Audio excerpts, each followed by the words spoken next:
vjetra, ne osjetiš vjetra? Ne. Ti? Slabo je to jako. Slabo.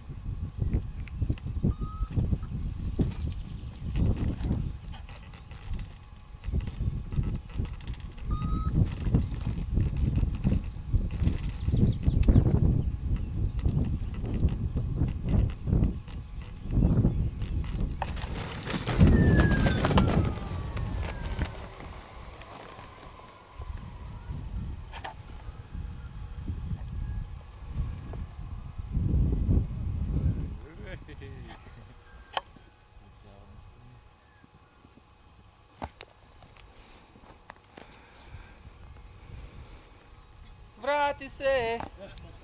Je platio račun?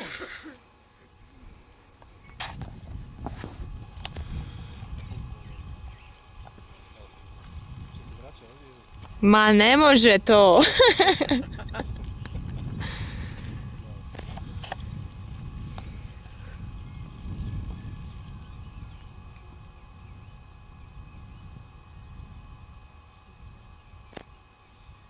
To ima neki motorčić ili sve na vjetar?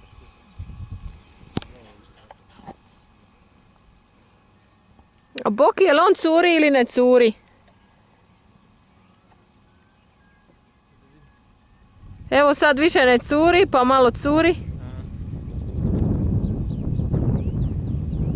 Slabo je to dosta. Ej, curić. A možda se spasi negdje tamo vani kod onih oblaka. Ja, znaš šta?